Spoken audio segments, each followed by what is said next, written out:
FIFA থেকে বাংলাদেশ ফুটবলের জন্য এলো 100 কোটি টাকার এক মহা সুখবর। হ্যাঁ, আপনি একদম ঠিকই শুনছেন।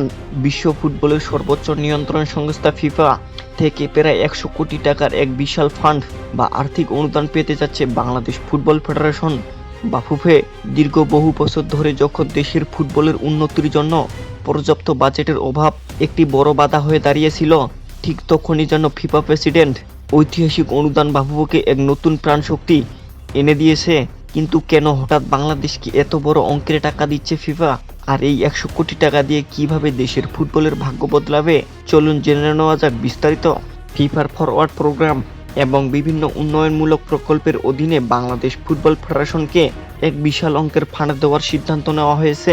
বাফুফে সূত্রে জানা গেছে, এই বিপুল পরিমাণ অর্থ বা ফান্ডের পরিমাণ প্রায় 100 কোটি টাকা। বাংলাদেশ ফুটবলের ইতিহাসে এটি অন্যতম বড় একটি আর্থিক প্রাপ্তি। ফিফার এই অনুদান পাওয়ার খবরটি দেশের ফুটবল অঙ্গনে এক নতুন আশার আলো সঞ্চয় করেছে।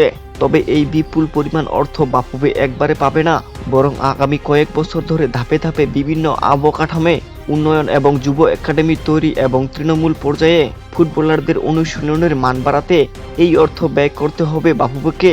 ফিফা থেকে এই বিশাল বাজেট পাওয়ার পর সমর্থকদের মাঝে আনন্দের পাশাপাশি একটি বড় চিন্তা উকি দিচ্ছে, বাফুফে কি পারবে 100 কোটি টাকার সঠিক ব্যবহার করতে? প্রিয় দর্শক, ফিফা থেকে বাফুফের এই 100 কোটি টাকার বিশাল ফান্ড পাওয়ার বিষয়টি আপনি কিভাবে দেখছেন? আপনার কি মনে হয় বাফুফে বর্তমান পরিচালনা পর্ষদ কি পারবে এই অর্থ দেশের ফুটবলের উন্নয়নে সঠিকভাবে কাজে লাগাতে? আপনার মূল্যবান মতামত নিচে কমেন্ট বক্সে লিখে আমাদের অবশ্যই জানাবেন। ভিডিওটি ভালো লাগলে লাইক ও শেয়ার করুন এবং ফুটবলের সব রোমাঞ্চকর খবরের নিয়মিত আপডেট পেতে আমাদের চ্যানেলটি সাবস্ক্রাইব করে রাখুন। দেখা হবে পরবর্তী ভিডিওতে। ধন্যবাদ।